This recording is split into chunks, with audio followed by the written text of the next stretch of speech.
Shalom and good evening. This is TV7 Israel News broadcast to you from Jerusalem. And in today's top stories, tensions across the West Bank are seemingly on the rise, with sporadic terror attacks and clashes reported in multiple locations. The supreme leader of the Islamic Republic, Ayatollah Ali Khamenei, criticized Iranian Foreign Minister Mohammad Javad Zarif after the latter, in a leaked 3-hour and 10-minute audio recording obtained by TV7, complained over the Islamic Revolutionary Guard's influence over Tehran's foreign policy. Efforts to revive the 2015 nuclear agreement with Iran are reportedly progressing, slowly but certainly.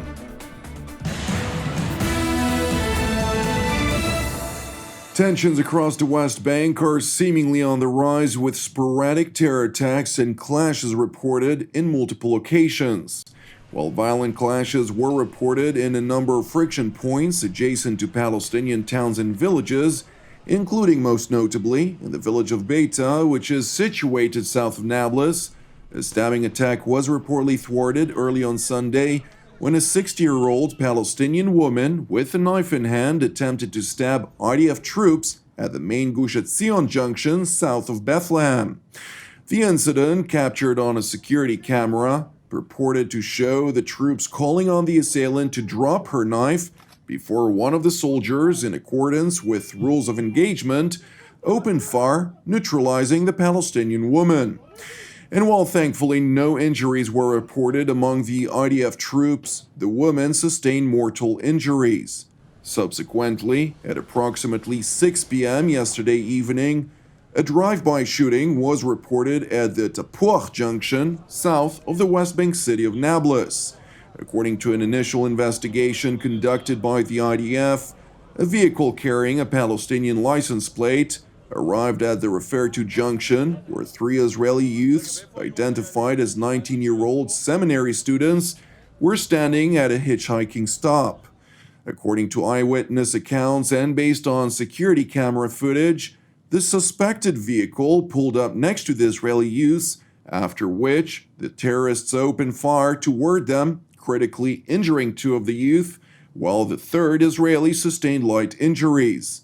Subsequently, the assailant managed to flee the scene, and the IDF is currently engaged in a manhunt, as part of which it has set up roadblocks throughout the area in an extensive effort to bring the terrorists to justice. Meanwhile, security officials have voiced their concern over what may be perceived as a so-called successful terror attack, which may consequently inspire others to try to emulate it. Therefore, the IDF announced that it has deployed an additional combat battalion to the West Bank sector of operations, as well as an elite counter-terror unit. It is also worth mentioning that the concern about the tense situation potentially escalating derives from Palestinian President Mahmoud Abbas's decision to postpone the parliamentary elections for the Palestinian Authority last Friday, which triggered the Islamist Hamas organization in the Gaza Strip to try and fan the flames in territories under control of their Fatah rivals in the West Bank.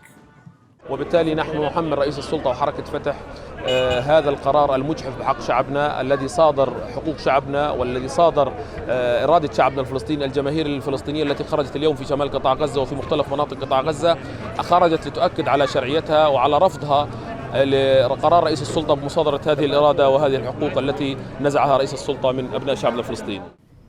Meanwhile, in Jerusalem, Arab residents of the eastern part of the city have voiced mixed reactions over the Palestinian leadership's decision to postpone the elections, citing Israeli refusal to allow for Palestinian elections to be held in Jerusalem as the primary reason. إنه كان لازم تمشي الانتخابات، لأنه لا يجوز من أي ناحية قانونية ولا شرعية إنه يتم نفس الأشخاص لمدة 15 أو 20 سنة. يعني أكيد ما هي القدس جزء من الوطن وهي العاصمة للوطن، يعني إذا فيش انتخابات في العاصمة يعني شو الفائدة من كل الانتخابات؟ Turning to Iran, where the supreme leader of the Islamic Republic, Ayatollah Ali Khamenei, criticized Iranian Foreign Minister Mohammad Javad Zarif after the latter, in a leaked 3-hour and 10-minute audio recording obtained by TV7, complained over the Islamic Revolutionary Guard's influence over Tehran's foreign policy. In what intelligence officials insist to be a cooked-up ploy by the Iranian top diplomat to gain Western sympathies, Minister Zarif is heard criticizing the RGC, as well as former Quds Force commander, the slain Qasem Soleimani, for its seniority in Tehran's foreign affairs decision-making, claiming that the negotiations with world powers prior to the 2015 nuclear deal were in fact on behalf of a broader military-oriented strategy, emphasizing, quote, "The structure of our foreign ministry is mostly security-oriented." Consequently, in remarks made by the Islamic Republic's supreme leader, aired on regime-run television yesterday, Khamenei, while not criticizing Zarif directly, emphasized that nowhere in the world does a foreign ministry determine the affairs of a country. Rather, it is determined by governmental bodies at a higher level than the foreign ministry, including the Supreme National Security Council. Responding to his supreme leader, Minister Zarif published an apology on his Instagram account, writing, quote, "I'm very sorry that some personal views, which were expressed only for the honest transfer of experiences and without any intention to publish, were secretly published and selectively exploited and used as a source of hostility by the ill-wishers of the country, the people, and the revolution." On the same topic of the recording, among the numerous issues discussed, the Iranian top diplomat also raised his unique relationship with former U.S. Secretary of State John Kerry, including the American top diplomat's geostrategic outlook that included using actors such as Russia and France against Iran.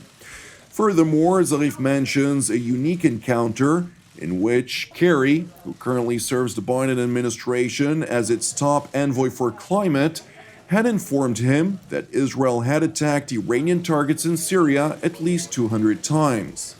When asked about the referred-to assertion at a State Department briefing last week, spokesperson Ned Price sought to diminish the severity of Kerry's purported remarks. This is purportedly leaked material. Can't speak to the authenticity, can't speak to the accuracy of it, can't speak to any motives that may be behind its dissemination. I would just make the broad point that if you go back and look at press reporting from the time, this certainly was not secret, and governments that were involved were speaking to this publicly on the record.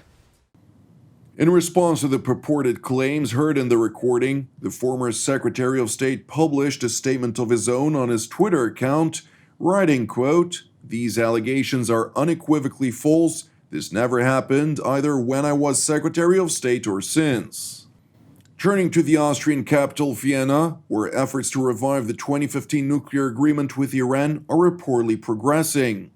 Following last week's round of negotiations, Tehran's representative to the talks, Abbas Araghchi, provided the regime-controlled Press TV an update on the Islamic Republic's perspective on the latest developments. We have been able to make a much better understanding on the issues of difference. On both sides, on both questions of difference and areas that we have a common position, I think now we have a better understanding, and the discussion is now more matured, and we have already started to draft. Now we have some texts available to us based on the negotiations we have already made, and now we are working on the words and phrases and sentences and paragraphs. That is not an easy job. It's very time-consuming job. So this is why we have now that the progress is actually slow, which is quite natural to me. The Ayatollah regime's chief negotiator further underscored the importance of lifting U.S. sanctions, which Iran regards as its top priority. He went on to unveil that Tehran's demand to address all sanctions is being deliberated, regardless of whether they are nuclear-related or imposed for other reasons, such as human rights and terrorism. Well, on the details of negotiations, of course, sanctions are a very, serious question, and actually the most important question for us. We have already entered into the different aspects of that. It's a very complicated issue, and as you know, sanctions have different categories, and we have to deal with all of them. Thank you for watching us. As part of TV7 Israel's prayer initiative, I would like to encourage you today to join myself and the team here in Jerusalem to lift up Singapore in prayer for its salvation and peace, alongside prayers for our persecuted brothers and sisters around the world, in addition to our ongoing prayers, of course, for the peace of Jerusalem and the salvation of Israel, and for all those who are impacted by the numerous ramifications of the corona crisis worldwide. Separately, I would like to thank all of you who partner with TV7 Israel. Your monthly support by means of prayer, words of encouragement, and finance is of vital importance for our ongoing operations. I'm Jonathan Hassan, wishing you an Erev Tov Shavua Tov, and we will see you again tomorrow at the same time. Alfa Omega.